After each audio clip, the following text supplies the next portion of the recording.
রাখি বন্ধন মানেই কি শুধু ভাই বোনের উৎসব? তাহলে এই রাখি বন্ধন উৎসবের সূচনা কিভাবে হয়েছিল?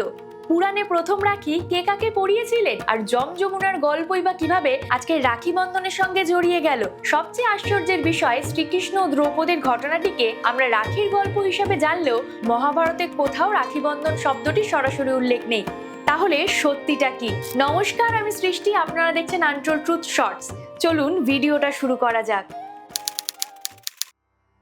রাখি বন্ধনের প্রাচীন কাহিনীগুলির একটি রয়েছে দেবরাজ ইন্দ্রকে ঘিরে। ভবিষ্য পুরাণের একটি বর্ণনা অনুযায়ী দেবতা ও অসুরদের মধ্যে যখন ভয়াবহ যুদ্ধ চলছিল, তখন দেবরাজ ইন্দ্র পরাজয়ের মুখে পড়েন। সেই সময় ইন্দ্রের পত্নী শচী বা ইন্দ্রাণী মন্ত্রপুত একটি পবিত্র রক্ষাসূত্র ইন্দ্রের হাতে বেঁধে দেন। বিশ্বাস করা হয় সেই রক্ষাসূত্রের আশীর্বাদে ইন্দ্র নতুন শক্তি পান এবং যুদ্ধে বিজয়ী হন।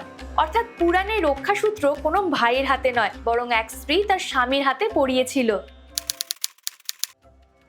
তবে আজকের রাখি বন্ধনের সঙ্গে যে গল্পটি সবচেয়ে বেশি জড়িয়ে আছে সেটি হলো যম ও যমুনার কাহিনী। সূর্যদেবের সন্তান যম এবং যমুনা ছিলেন ভাই বোন। পুরাণে বলা হয় দীর্ঘ সময় ধরে যম তার বোনের বাড়িতে যেতে পারেননি। বহুদিন পর অবশেষে এক শ্রাবণ পূর্ণিমায় তিনি যমুনার কাছে আসেন। যমুনা অত্যন্ত আনন্দের সঙ্গে ভাইকে আপ্যায়ন করেন এবং তার হাতে একটি পবিত্র সুতো বেঁধে দীর্ঘায়ু ও মঙ্গলের কামনা করেন। অনেকের মতে এই ঘটনাই পরবর্তীকালে রাখি বন্ধনের মূল অনুপ্রেরণা হয়ে ওঠে। যদিও বিভিন্ন গ্রন্থে এই কাহিনীর ভাষ্য কিছুটা ভিন্ন, তবুও যমুনার গল্প ভারতীয় সংস্কৃতিতে রাখি বন্ধনের অন্যতম জনপ্রিয় ভিত্তি হিসাবে পরিচিত।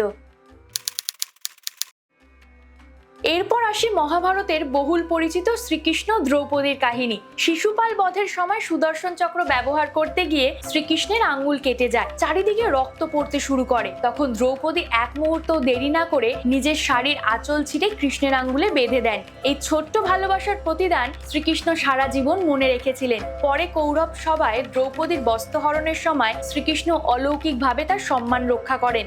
যদিও মহাভারতে এই ঘটনাকে রাখি বন্ধন বলা হয়নি, তবুও পরবর্তী যুগে এই ঘটনাকে রাখির আত্মিক প্রতীক হিসাবে দেখা শুরু হয়। এখানে সম্পর্ক রক্তের ছিল না, ছিল বিশ্বাসের।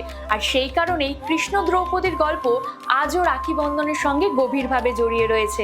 সময়ের সঙ্গে সঙ্গে রাখি বন্ধন শুধু একটি ধর্মীয় আচার হয়ে থাকেনি, এটি পরিণত হয়েছে পারস্পরিক সম্মান, দায়িত্ব এবং বিশ্বাসের এক অনন্য প্রতীকে।